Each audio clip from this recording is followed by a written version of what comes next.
Let's go ahead and jump into the Chargers 0-1 going against the Titans 0-1. You know that the Chargers are the team. They're not my team, Jeff, but I am kind of covering them this year. You know what I mean? Because they're the local team, and I feel like they are a team that has the possibilities of going to far places this year and making sure I'm on top of it. But all in all, what I can tell you from last week, that defense was the reason why they didn't win that game. You're going to put it on the coach. You're going to put it on Herbert. Herbert did everything possible to win them that game last week. And the running game finally was a very balanced running game. Eckler looked good.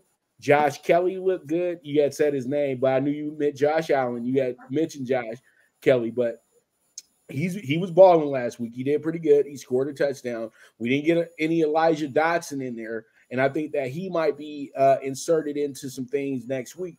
But, the Rams need to use these new playmakers that they got. Quentin Johnston and Darius Davis could have been a big difference. You could have used Darius Davis like Miami used Tyreek Hill against you.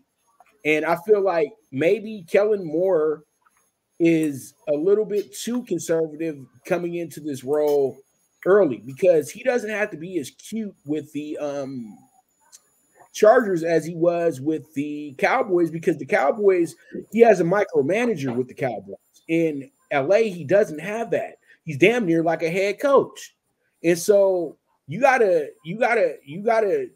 mix this thing up a little bit. But Derwin James said it best. They have to get off the field on third down. If you're not getting off the field on third down, it doesn't matter what your offense is doing. You're failing them. And that's exactly what happened with the Chargers Sunday, is that they had no answer for Tyreek Hill. And that was a damn shame. And it really was because you didn't get much from Joey Bosa and Khalil Mack. They have to be better. It's that simple. Those guys are seen as future Hall of Famers. They get paid a lot of money to rush the passer. They're seen as two of the top pass rushers in the NFL, not top 10, top 5. And they did not show up on Sunday. It's that simple. And Derwin James' coverage was kind of off, but he had to make up for a lot of mistakes that his comrades were making as well too. So all in all, the game could have went either way. So it's a great learning experience for the Chargers moving forward. And it shows us that the Chargers are a legitimate team and the Dolphins are a legitimate team, and they will meet again. The Titans going into their game, the Titans kind of were in a situation where they were very, I would say, nervous in a sense, because they didn't know what to expect with their quarterback. They didn't know what to expect with their running back because everybody's been kind of chilling on the sideline all preseason. But they played till the very final whistle. And that's one thing that is tricky for the Chargers going into this game. That's why you're laying out the spread at 3.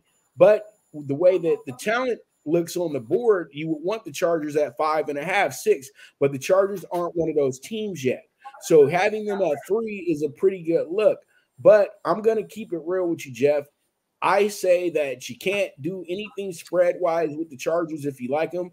I like them, so I'm going to take them on the money line with the minus 150 on Sunday. It's probably going to creep down a little bit because we know that, once again, the Titans are going to be seen as the tricky dog, the dog bet of the week for some people, and they'll go from there. But I'm taking the Chargers with the minus 152, even up their record at 1-1.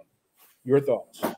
My true number is 3 and 46. It has now creeped to 3.5 at circa 3 everywhere else with a 45.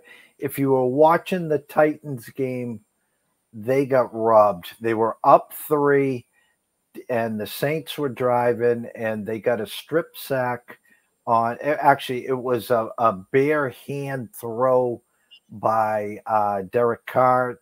Titans picked it up, ran it back 85 yards for a touchdown. Should have put them up 10, and miraculously they overturned it. And, of course, the Saints tie it, and they go on to win the game. The Titans should be 1-0 right now. But, of course, Tannehill with his 3 picks being Tannehill. Derrick Henry looked very good. The Titans' front 7 looked fabulous. Overall, I was very impressed with what I saw, and I'm taking the home dog here, plus the 3.5. Even though I like the Chargers here, I like everything, obviously, with Justin Herbert. Big Mike doing Big Mike things already in concussion protocol and banged up. Look for Quentin Johnson to come up big here. Joshua Palmer to come up big here. Good two-headed monster with Eckler and Joshua Kelly. I look for a high-scoring game. I took the hook here to 3.5. Wouldn't be shocked here. Final score, I'll go 27-24. But I like the Titans to cover this in their home opener. That's why I'm up in here talking about putting it up the way that I put it up.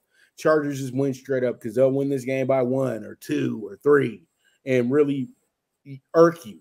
This game is going to be close, just like every time the Titans and Chargers meet up. It's always a great game between these two teams, and that's something that nobody really talks about that much.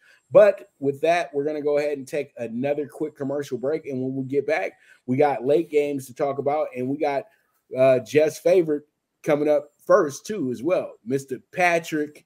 I call him Patricia, but Patrick Mahomes and the Chiefs and the Jags. So we have